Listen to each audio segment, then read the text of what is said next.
kapuso ko, medyo talaga ho nagbabudget kayo at medyo maliit yung budget na inilaan para sa Noche Buena. Talagang sa palengke, magandang pumunta para makapamili ng tingi-tingi ika nga. Gaya ho dito sa Balintawak Market, gaya nyo, ito nakikita nyo, ito yung mga pwede natin gamitin sa dessert. Ayan, dessert agad yung pinag-usapan natin, di ba?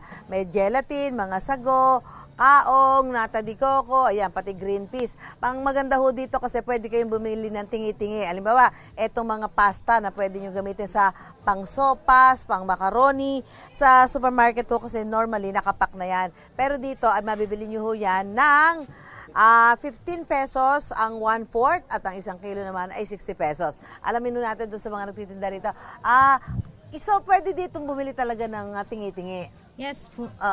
Ang pinakamababang pwedeng bilhin, 1/4. Yes po. 1/4 per kilo. Tapos pati ito, yung green peas, ginagamit to sa menudo, saan pa ba, mga pritada, ganyan, di ba? Yes. Ganun din ang, may mga, ano ba kayo dito? May mga paninda ba kayo na tumaas ang presyo? Hindi naman po. Wala po. Wala. So yung presyo nyo, dati pa? Yes po. Kahit pa nagkaroon ng mga pagtaas sa presyo nilang bilihin? Yes.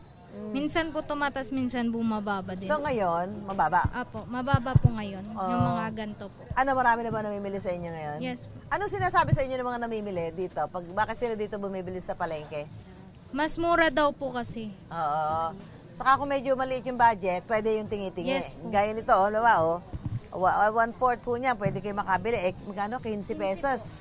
15 pesos. So kung medyo may budget kayo 1,000, marami-rami ka nang mamimili. Hindi mabibili, di ba? So pati ito. Itong ano to, ube? Ube po. Pan-dessert. Yes. Ano yan, templado na? Pang ano po, yung sa halo-halo po, pang toppings. Templado na yan? Yes po. Pwede din dessert. Kainin diretso na po. Diretso na. kainin. May magkano kilo niyan? Ano po, 140 kilo. So pwede yung 1/4. Yes po. 1/4. Okay. Eto naman, baka gusto niyo ng pang kare-kare. Peanut butter, magkano to? 180 po kilo. So 1/4 pwede din. Yes po. Yun ang maganda, makakabili kayo ng 1/4. Eto, si Nay, pwede bang makausap kay Nay? Bakit kayo dito namimili sa palengke? Magasinan. Marami na ho namimili ngayon dito sa Balintawak Market. Alam niyo naman, talaga hong dinadagsa ito dahil bagsakan ho ito ng mga paninda. Kaya talaga medyo mura ho.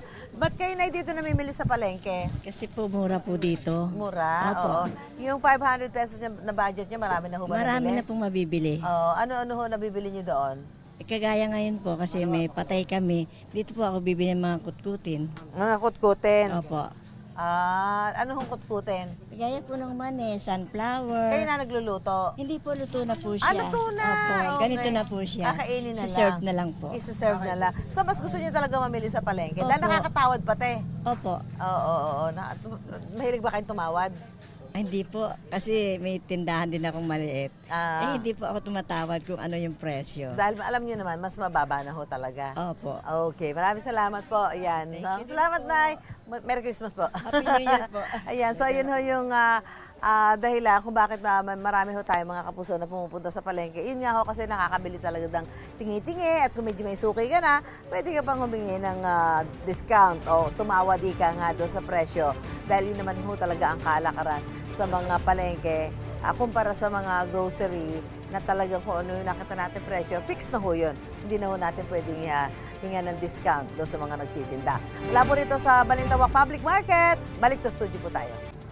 Igan, mauna ka sa mga balita, mag-subscribe na sa GMA Integrated News sa YouTube para sa iba't ibang ulat sa ating bansa.